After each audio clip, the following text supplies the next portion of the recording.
Mari kita berdoa. Bapa di sorga yang penuh kasih, di dalam nama Tuhan Yesus Kristus, kami mengucap syukur pada hari ini karena kembali kami bisa beribadah dan juga merenungkan firman Tuhan.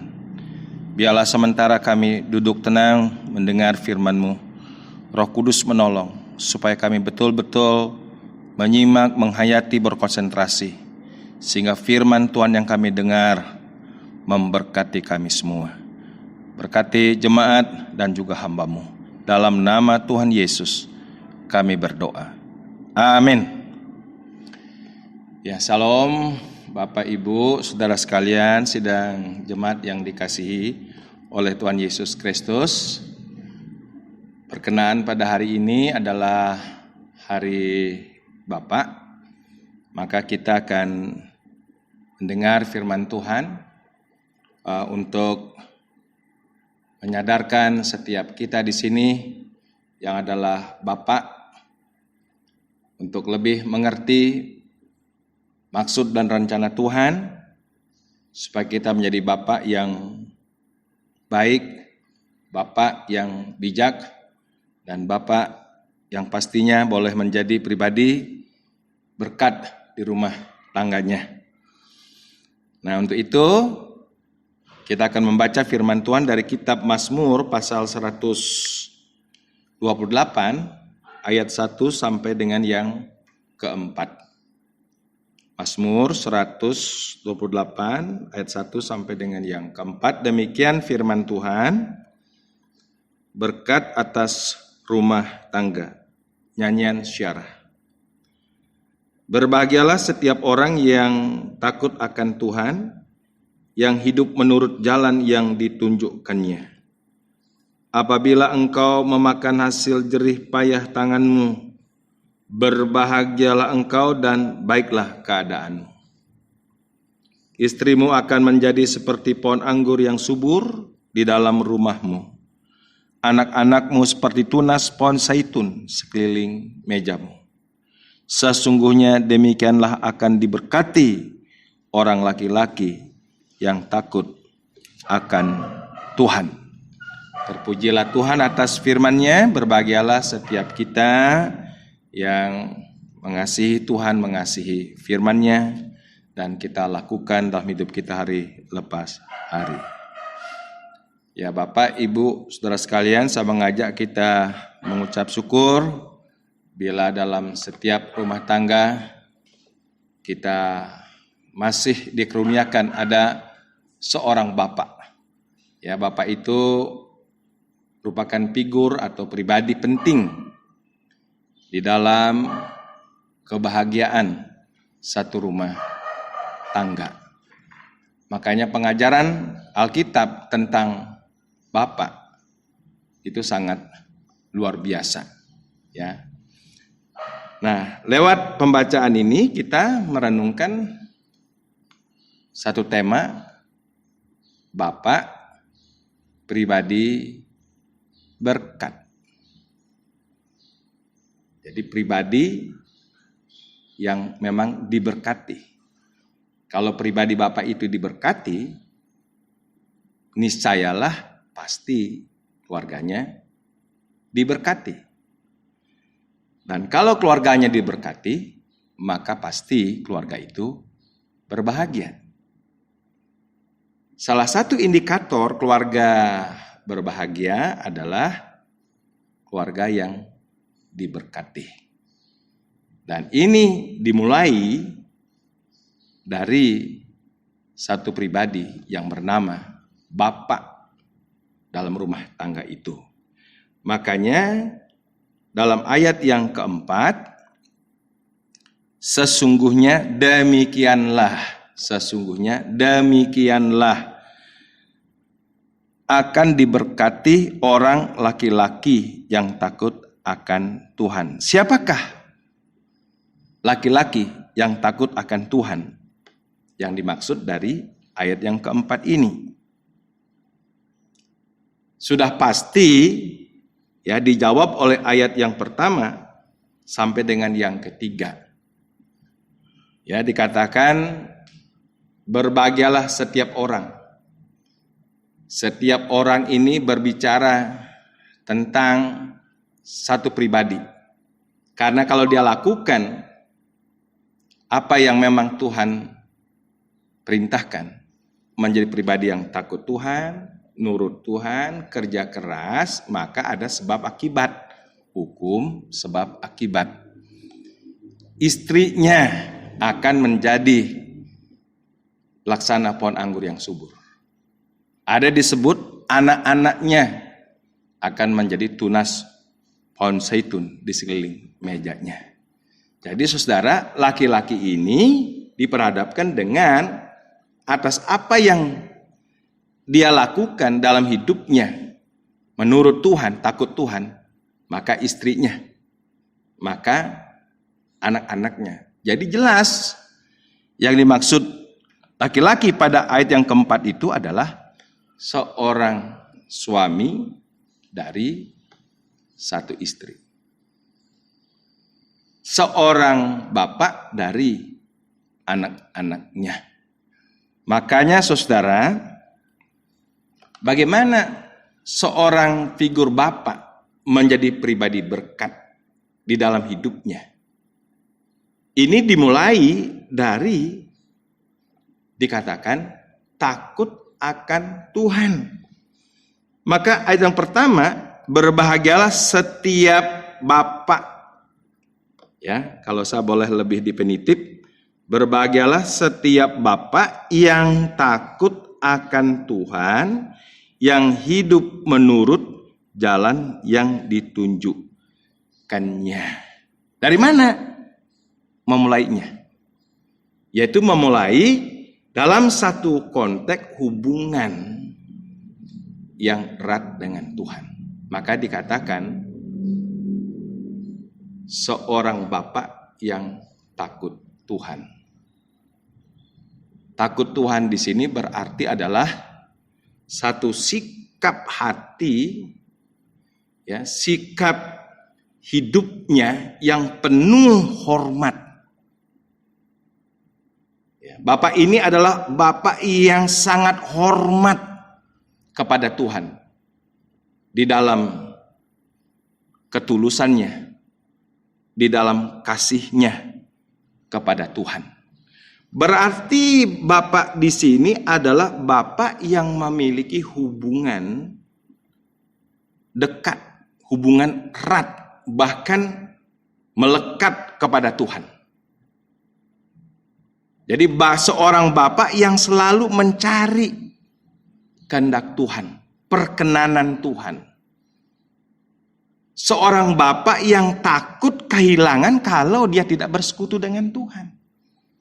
Jadi takut akan Tuhan itu berarti orang yang sangat percaya, orang yang sangat beriman, orang yang memiliki satu persekutuan hubungan yang sangat erat dengan Tuhan. Dan orang yang takut dengan Tuhan dipertegas pada kalimat yang kedua, yaitu adalah seorang bapak yang menurut jalan Tuhan, yang hidupnya menurut firman-Nya. Berarti di sini jelas banget Alkitab tidak lebih tidak kurang, seorang bapak di sini adalah atas dasar karena dia begitu sangat menaruh rasa hormat, takut, dan gentar dalam kasih kepada Tuhan, hubungan yang bersekutu dengan Tuhan. Ya. Terus dia menurut firman-Nya. Ini berbicara tentang satu kesatuan. Ya. Orang yang beriman itu akan dilihat dari perbuatannya. Sesuai dengan kitab Yakobus. Dari mana kita akan melihat seorang pribadi itu beriman? Ya dari buah imannya. Orang yang mengatakan beriman harus dimanifestasikan, dicerminkan lewat perbuatan-perbuatannya. Kalau iman tidak melahirkan perbuatan-perbuatan yang baik, berarti iman itu pada hakikatnya iman yang mati, iman yang kosong. Tapi bapak di sini imannya nggak kosong. Imannya bukan iman yang mati, tapi iman yang hidup. Mana buktinya? Dikatakan dia menurut jalan yang ditunjukkan. Artinya menjalankan perintah-perintah Tuhan di dalam hidupnya. Ya, jadi ini artinya takut akan Tuhan, ya, takut terus nurut firman-Nya. Artinya orang yang beriman, imannya dinyatakan dalam perbuatan. Jadi ini merupakan satu kesatuan yang tak terpisahkan. Ya. Maka pribadi yang seperti ini pasti akan diberkati secara rohani. Saudara, biarlah segala perjuangan berkat jasmani itu harus dimulai dari berkat rohani. Karena Bapak ini hidupnya rohani, cinta Tuhan, takut Tuhan, nurut firman Tuhan, maka dia diberkati limpah secara rohani. Dia kelimpahan rohani, sehingga akhirnya menjadi pribadi berkat secara rohani. Karena limpah diberkati secara rohani, akhirnya pribadi Bapak, pribadi berkat ini, berkat-berkat rohani mengalir dalam rumah tangganya. Memberkati istrinya, memberkati anak-anaknya. Saudara, seorang bapak yang rohani dalam rumah tangga, dia takut akan Tuhan. Dia memelihara persekutuan ibadah. Dia mencari hal-hal rohani. Percayalah, pastilah istrinya yang melihat seorang bapak yang melakukan hal-hal rohani. Anak-anaknya yang melihat bapaknya melakukan hal rohani, dia pasti akan melakukannya. Jadi diberkati secara rohani, mengalirkan berkat-berkat rohani. Saudara, sesudah memang rohaninya diberkati oleh Tuhan, lihat pada selanjutnya, pada ayat yang kedua, apabila engkau memakan hasil jerih payah tanganmu, berbahagialah engkau dan baiklah keadaanmu. Apa artinya memakan hasil jerih payah tanganmu? Artinya seorang bapak di sini adalah seorang pekerja keras. Bekerja dengan ulet, bekerja dengan jujur. Artinya dia memakan hasil jerih lelah tangannya, artinya yang dikonsumsi adalah berkat atas hasil kerja kerasnya. Dia tidak mau memakan dari hasil kecurangan, dari hasil mungkin menipu atau korupsi, atau hasil dari mencuri ataupun merampok.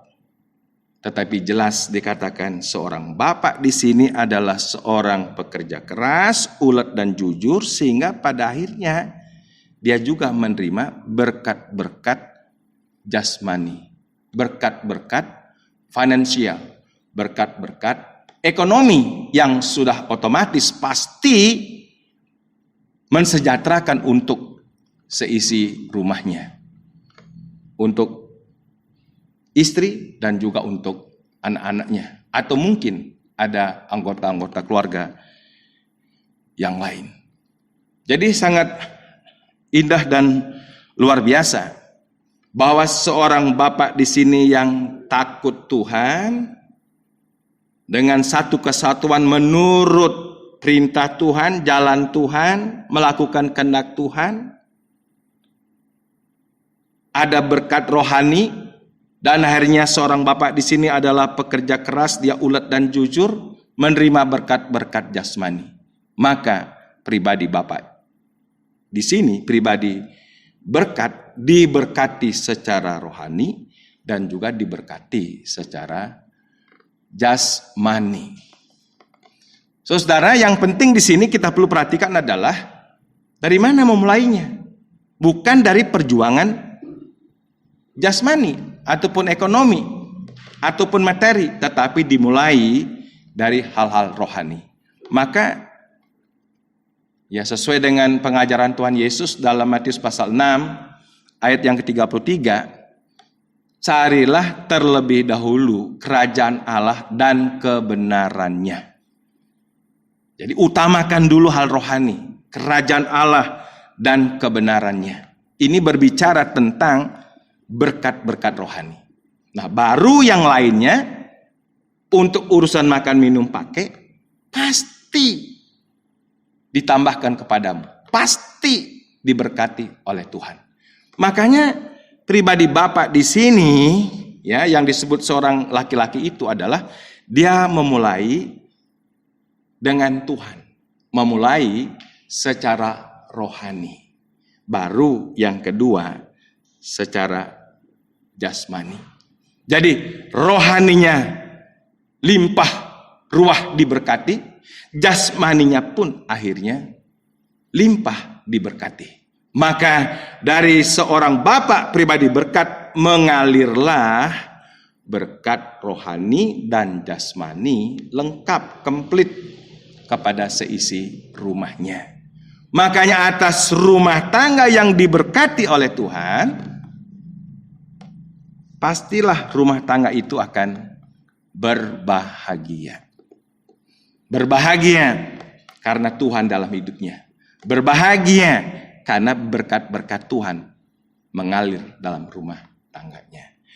Makanya saudara, atas pribadi Bapak ya yang menjadi pribadi berkat dan memberkati, maka akhirnya saudara mengalir satu berkat luar biasa. Yang pertama bagi istrinya dikatakan ayat yang ketiga, istrimu akan menjadi seperti pohon anggur yang subur. Wah, istrimu seperti pohon anggur yang subur. Saudara, dalam Kamus Besar Alkitab, jadi tanaman anggur, pohon anggur, produksi anggur, itu menjadi hal yang sangat penting di negara-negara Timur Tengah, termasuk di Israel.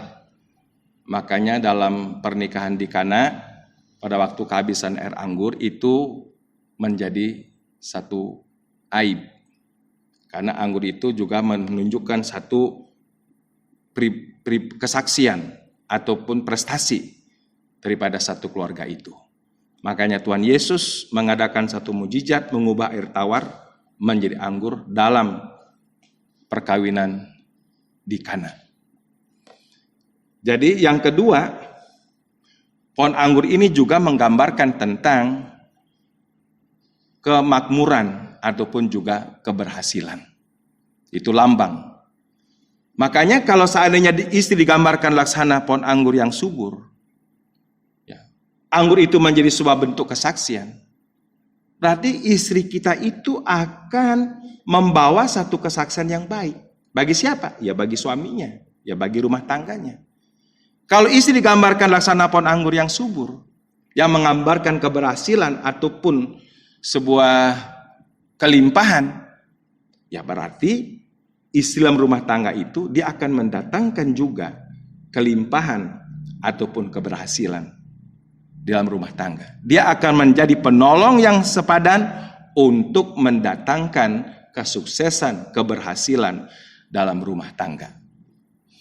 Saudara, dalam Kamus Besar Alkitab, pohon anggur juga menggambarkan tentang hubungan Kristus dengan jemaatnya. Kristus pokok anggur, kita ini jemaatnya orang percaya, ada hubungan yang menyatu, tak terpisahkan antara pokok dengan ranting-rantingnya. Tetapi dalam gambaran yang lain juga digambarkan bahwa pohon anggur itu menggambarkan kita, umat milik kepunyaan Tuhan. Dan Tuhan adalah pemilik kebun anggur itu. Berarti bahwa seorang Islam rumah tangga, kalau digambarkan laksana pohon anggur yang subur, ya, dia ini mengindikasikan dia adalah seseorang atau pribadi yang dimiliki oleh suaminya, ya, yang dicintai oleh suaminya. Dan saudara, gambaran ini bisa dilihat pada waktu zaman keemasan hubungan Israel dengan Tuhan. Maka kitab Kidung Agung ditulis oleh Salomo pasal 1, ya, kitab Kidung Agung pasal 1 ayat yang kedua, dikatakan, kiranya ia mencium aku dengan kecupan, karena cintamu lebih nikmat daripada anggur. Saudara, berarti bahwa ini sebuah analogi gambaran. Istri gambarkan laksana pohon anggur yang subur, ya, yang boleh menyatakan sebuah semangat cinta yang berkobar-kobar. Gairah suaminya itu, ya, sangat berkobar-kobar kepada istrinya. Laksana semangat anggur, nikmatnya rasa anggur. Jadi saudara, luar biasa gambaran dikatakan istrimu laksana pohon anggur yang subur. Berarti istrinya akan mendatangkan keberhasilan ataupun kelimpahan. Istrinya akan menjadi satu daya tarik tersendiri yang terus membangkitkan gairah semangat kasihnya, semangat cinta suaminya kepada istrinya. Menggambarkan satu hubungan kepemilikan, bahwa istri adalah milik daripada suaminya yang dicintainya. Istrimu laksana pohon anggur yang subur.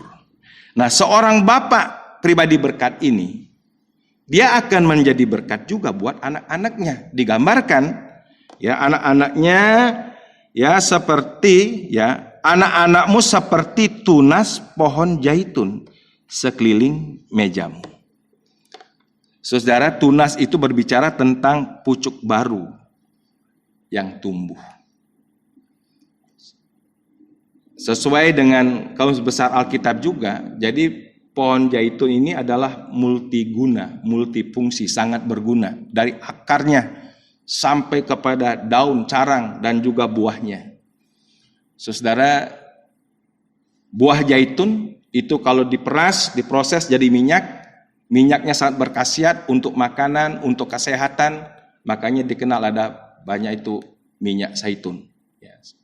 Jadi artinya pohon zaitun berguna dari akarnya sampai daunnya, seluruh batangnya, kulitnya berguna. Artinya multifungsi.